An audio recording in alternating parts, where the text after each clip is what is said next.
राजनगर नाम के गांव में एक इच्छाधारी नागिन चुड़ैल का साया था। उसका सर तो चुड़ैल का, लेकिन बाकी हिस्सा सांप का था। वो गांव से बाहर बने खंडहर के पास रहती थी और आने जाने वाले लोगों को खा जाती। इन गांव वालों को जब तक मैं सबक नहीं सिखाऊंगी, मैं यहाँ से नहीं जाऊंगी। मेरी बेटी को पैदा होते ही मार दिया। इनकी वजह से ही मैं आज इस हालत में हूँ। दूसरी ओर गांव में बंटी और मोना के घर 2 जुड़वा बच्चे हो जाते हैं, जिनमें से एक लड़का और एक लड़की होते हैं। हे भगवान, ये तेरी कैसी लीला है। इतनी गरीबी में भी मुझे 2 जुड़वा बच्चे दे दिए। मैं इनको कैसे पालूंगा। तभी बंटी मोना से छिपकर लड़की को उसी खंडहर में छोड़ देता है।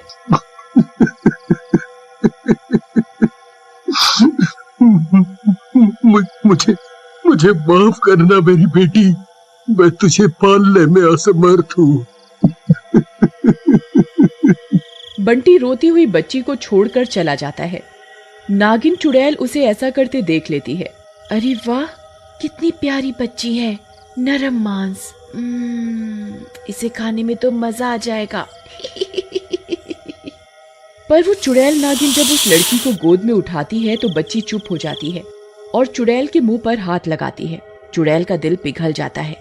उसे खाने का इरादा वो छोड़ देती है और उस लड़की को पालने लगती है। वो अपनी शक्ति से चारों तरफ ऐसी मायावी दुनिया बना देती है कि कोई भी उस लड़की को ना देख पाए। धीरे धीरे वो लड़की बड़ी होने लग जाती है। वहीं बाकी चुड़ैलों को भी इसका पता चलता है तो वे उस नागिन चुड़ैल के पास आ जाती हैं। कहाँ है नागिन चुड़ैल, बाहर निकल, कहाँ है?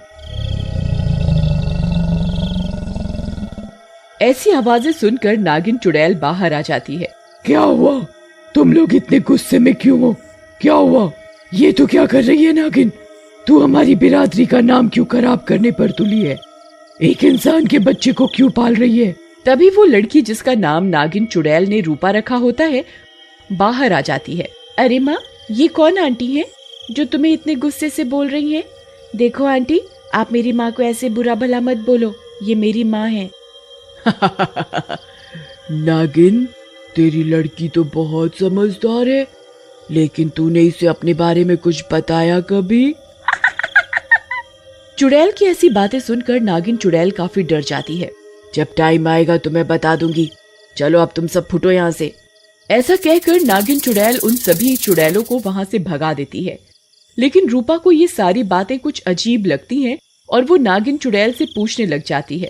माँ, ये सब क्या बातें कर रही थी और क्या बात है जो तुमने मुझसे छिपा रखी है? बोलो। कुछ नहीं रूपा बेटी। भला मैं तुझसे क्यों कुछ छुपाऊंगी? बोलो। नहीं माँ, कुछ ना कुछ तो जरूर है जो तुम मुझसे छुपा रही हो, और मैं एक दिन पता लगा कर रहूंगी। ऐसा कहकर रूपा वहां से चली जाती है। कुछ दिनों बाद एक रात नागिन चुड़ैल खंडहर के बाहर एक आदमी को खा रही होती है। उसके खाने की आवाज से रूपा की आंख खुल जाती है और वो बाहर आ जाती है। अरे माँ, ये तुम क्या कर रही हो? ये तुम किसे खा रही हो? ये कौन है जिसे तुम खा रही हो? तू यहाँ क्यों आई रूपा? मैंने कहा था ना कभी इस खंडहर के बाहर मत आना, लेकिन फिर भी तू आ गई। माँ, मैं शोर सुनकर बाहर आ गई, लेकिन तुम ये क्या कर रही हो? ये क्या है? तुम मांस खा रही हो? ये गलत बात है। मुझे तो तुम ये नहीं खिलाती। अब तू इतनी बड़ी हो गई है कि मुझे समझाएगी कि क्या गलत है क्या सही। सही कहती थी वो मेरी चुड़ैल सहेलियां। तुम इंसान हो ही ऐसे, और फिर तू भी तो इंसान की ही औलाद है ना? इंसानों की औलाद मतलब माँ? क्या मैं तुम्हारी बेटी नहीं हूँ? बोलो ना माँ, बोलो। लेकिन नागिन चुड़ैल को तब तक अपनी गलती का एहसास हो जाता है। तू मेरी ही बेटी है रूपा। मैंने तुझे जन्म नहीं दिया तो क्या हुआ, पाला तो है। तू मेरी ही बेटी है। अगर तुमने मुझे जन्म नहीं दिया तो मैं कौन हूँ? कौन है मेरे माता पिता? फिर नागिन चुड़ैल रूपा को पूरी बात बताती है। नागिन चुड़ैल की बात सुनकर रूपा उसके पैरों में गिर जाती है। माँ, मैं सचमुच बहुत खुश नसीब हूँ जो तुम मेरी माँ हो। मुझे मेरे असली माँ बाबा ने छोड़ दिया, लेकिन तुमने मुझे पाला। ऐसा कहकर रूपा नागिन चुड़ैल के गले मिलकर रोने लग जाती है। दूसरी तरफ गांव में रोज रोज आदमी और जानवरों के गायब होने की वजह से गांव वाले परेशान हो जाते हैं और उस खंडहर में से नागिन चुड़ैल को भगाने का सोचते हैं। भैया, ये खंडहरवा से रोज अजीब अजीब सी आवाज आने लगी है और उसके आसपास बहुत बदबू आवत है। लगत है वो खंडहरवा की चुड़ैल ही सबको मारे दिए जा रही है और धीरे धीरे और ताकतवर हुए जा रही है। हाँ सरपंच जी, हमको भी यही लागत है। देखो ना, पहले तो कभी महीना 2 महीना में कौनो जानवर गायब हुई जात रहा, अब तो लोग गायब होने लगे हैं। सही कह रहे हो भाई, लेकिन हम क्या कर सकते हैं? हम उस चुड़ैल का मुकाबला कैसे करेंगे? जैसे जहर जहर को काटता है वैसे ही चुड़ैल चुड़ैल को मारेगी। हमारा दोस्त एक बहुत बड़ा तांत्रिक है, वो कहत रहा वो कई चुड़ैल पकड़े हैं, हम उससे बात करेंगे। ए बंटी, एक काम करो, कल तुम उसको बुला लाना, हम तुमको उसका पता दे देंगे हैं? अगले दिन बंटी तांत्रिक को गांव में लाता है और सरपंच तांत्रिक को सारी बात बताता है।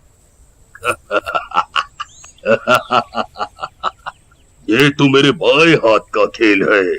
मैं अभी अपनी सेवक चुड़ैल को बुलाता हूँ, वो उस दुष्ट चुड़ैल को पकड़कर यहाँ लाएगी।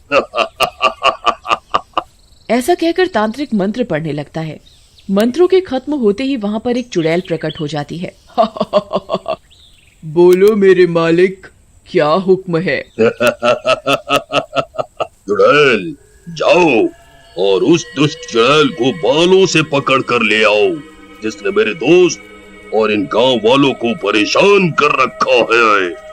तांत्रिक के कहे अनुसार चुड़ैल वहाँ से खंडहर में जाती है और नागिन चुड़ैल को पकड़ कर ले आती है। उनके पीछे पीछे रूपा भी आने लगती है। ये लो मालिक, पकड़ लाई इस दुष्ट नागिन चुड़ैल को, बोलो अब क्या करना है? करना क्या है? गायब कर दो इस चुड़ैल को इस दुनिया से, ताकि ये किसी को परेशान न कर पाए। लेकिन तब तक रूपा भी वहाँ पहुँच जाती है। रूपा को देख सब हैरान हो जाते हैं। नहीं नहीं, मत मारो मेरी माँ को, छोड़ दो। अरे ये क्या माजरा है? चुड़ैल के भी बच्चे होने लगे। अरे भाई, कोई जरा इसके बाप का नाम भी बता दे मुझे। तांत्रिक की बात सुनकर नागिन चुड़ैल को गुस्सा आ जाता है।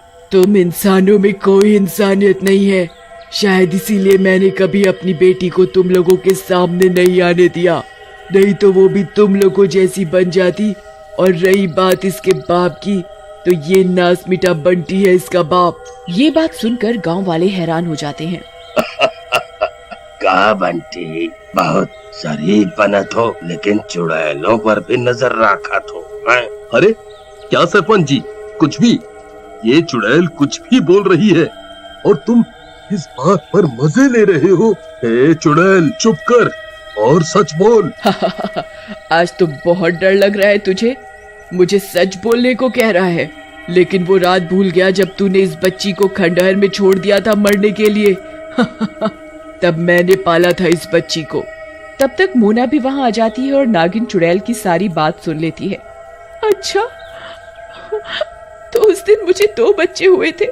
तुमने बहुत गलत किया बंटी, तुमने एक माँ से उसकी बच्ची छीन ली। मैं कभी माफ नहीं करूंगी तुम्हें, कभी माफ नहीं करूंगी। रूपा, मेरी बेटी मेरे पास आ, मैं तेरी माँ हूँ। लेकिन रूपा उसकी तरफ नहीं देखती और नागिन चुड़ैल के पास जाकर चिपक जाती है।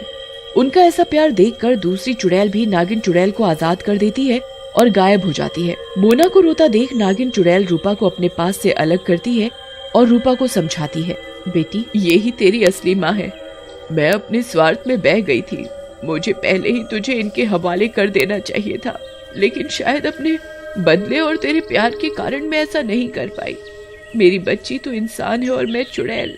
तेरा जीवन इंसानों के साथ रहने के लिए बना है, इसलिए तू अपनी असली माँ के पास जा।